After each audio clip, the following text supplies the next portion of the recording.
G'day everyone, it's Courtesy and welcome to an On The Back Wheel video. Today I'm going to talk about why I bought the base model KLR650 instead of the adventure model, and I'm going to give some advice on what model you should buy. Before we get into it, hit that subscribe button. Every subscriber really helps me create content and grow the channel. Okay, in Australia we have two versions. We have this model, the base model ABS, and we have the adventure model ABS.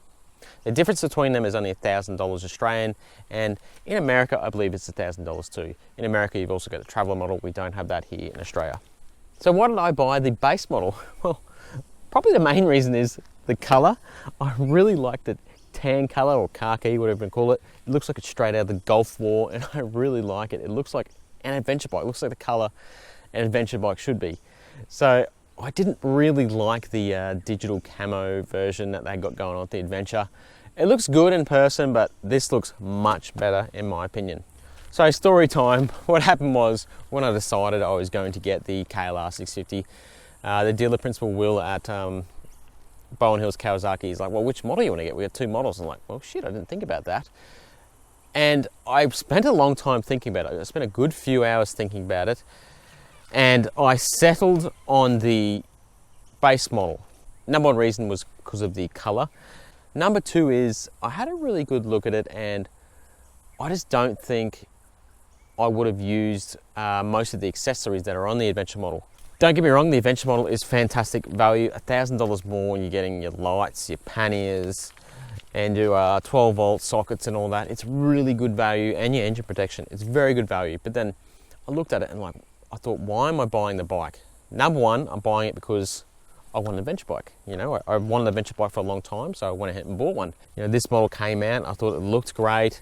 I was in a fortunate enough position where I actually had the money, which was fantastic. And I also bought it for the channel. Like, I wanted to grow the channel. I've been traveling in America for a couple of months after living there for a couple of years, and the channel really stagnated when I traveled. So I thought, man, I want an adventure bike, and this is going to be great for the channel. And also I thought about what kind of riding am I going to be doing. As you see, I'm probably more off-road biased than a lot of normal KLR 650 riders. Don't get me wrong, I do commuting on this as well, but when I ride the KLR, it's to do adventure riding. It's to explore in the dirt. It's to just go riding and then find out along the way, oh, well, this is all off-road, this is all pretty technical. I'm just going to go there, I'm just going to tackle it and do it. So I wanted to do a build to kind of suit that as well. And half the stuff on the adventure model I wasn't going to use. Like, it came with the panniers, and I was like, well, that would be really good because if I go camping, I can chuck some gear in there, or if I'm going to and from work, I can put some gear in there as well. But due to the riding I'm going to be doing, I wanted some soft throw over panniers, you know, like saddlebags. So they're kind of useless to me. The lights, well, I do a lot of riding at night. I'm a shift worker.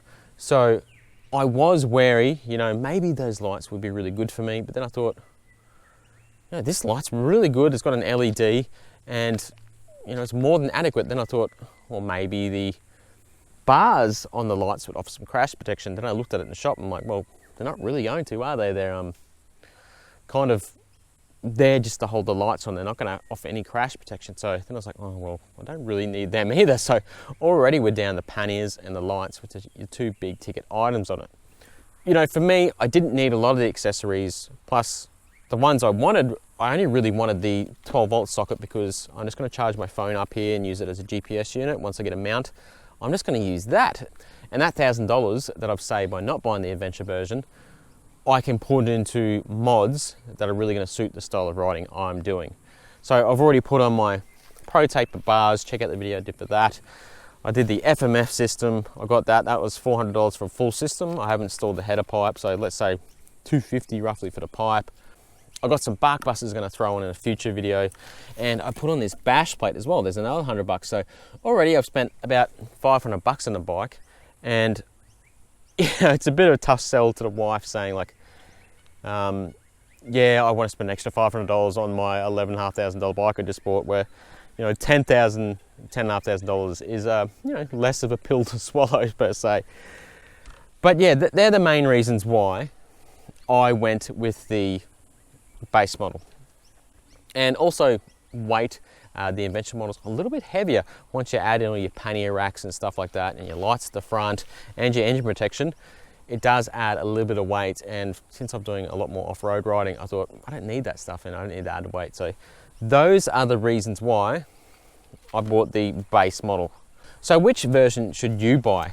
Well, in Australia, we've got the two versions, the base model and the adventure. In America, we've got three versions, the base, traveler, and adventure. For what I believe is the normal everyday KLR rider, buy the adventure version. It's really good value. It comes with everything you probably need for the style of riding you're gonna do. And it's just really good value. You're gonna use the panniers on it. The extra lights are just a bonus. If you don't want them, you can sell them and make your money back. And it's got the two power ports up here. So it comes with the 12-volt socket that I've already got installed, and also comes with the USB socket, which is really good. It's got your USB charger in there, and it's kind of got a cover there that seals it completely so it doesn't get any wet weather damage or anything like that. So my advice is to just buy the adventure version. It's very good value. Who should buy the base model? Well, someone like me, someone who's doing more off-road riding, you know, a bit more aggressive off-road, and someone who wants to mod their bike a bit more, because you can use that $1,000. Oh, the ducks are taken off from the dam. Yeah, you can use that $1,000 to mods you want to do, like your engine protection and crash protection. And if you've already got your own panniers, throw them on the back. You know, soft panniers, you can just throw them straight on the back here, like I'm going to do. So if you're going camping, you got your soft panniers on the back, then you just chuck your tent here or something like that, and your dry bag, and you're good to go. The traveler version is a bit of a different one. I've been doing a bit of research on it, just what it comes with, and thought about like who it appeals to. To me, it appeals to someone who's going to be doing touring and more road orientated work. Why? Well, it comes with the USB socket and your power socket already. And on top of that, it comes with a top box for the back. So top box for me, I have no interest in getting one. I don't need one, it doesn't suit me. But for someone who's commuting to and from work or doing more road orientated touring, they are fantastic because you can put a heap of stuff in them. I'm just pointing to nothing there, aren't I? Pointing to imaginary top box. Imagine I have a top box, everyone. So in my imaginary top box, you can put in your lunch, you can put in a little bit of groceries, you can put your helmet in and stuff like that. So that makes it fantastic for commuting and traveling. I would just leave it stock if I had one, because you're doing road work on that. You know, you don't need to worry about the bash plate. The stock bash plate is quite good for road stuff and very basic off-road stuff. So you wouldn't change that, you just leave it how it is. And you're getting your charge ports. So you could have your GPS mounted here, charging to your accessories port here, then you can have your phone here, you can charge your phone up off the USB, and you're good to go. You know, it's a few $100s more. Once you spec those items up, I believe top box is quite expensive. That is expensive. If you fill this gap here with the USB socket, it's like 200 Australian dollars and very close in American dollars. This one is 96 or 97 Australian dollars instead of my $20 version. So that's something to be wary of. If you want to do these and you want to have a top box, get the traveler version. It's really good value for money. For mine, if I was in America, the base model with no ABS is cheap. It's like 6,700, I believe. That is a cheap bike for what you're getting. That is crazy value. I would get that if you wanted to mod the hell out of your bike and do some off-road stuff. But yes, for the normal everyday KLR650 owner, you know, people I traditionally see as the normal KLR owners, get the adventure model. It is fantastic value. It didn't suit me, but for nearly everyone else, it is a really good buy. Like, you're getting over $2,000 of accessories for $1,000. Like, it's pretty bloody good. All right, if you have any questions, put them down in the comments below, or shoot me a personal message on Facebook or Instagram or whatever. I'll get back to you as soon as I can. Hopefully this answers a lot of questions for everyone, you know, explains why I bought the base model and not the adventure model. And you can't get a traveler here in Australia, so it cancels that out. And if you're thinking about getting a KLR650, the new model, it gives you an idea of like which model you should probably be going for. Off-road stuff, get the base model. For everyday stuff, get the traveler. You know, if you're using it for traveling to and from work or doing some highway stuff, it's really good It's got some really good accessories on it, you know, the top box and the chargers.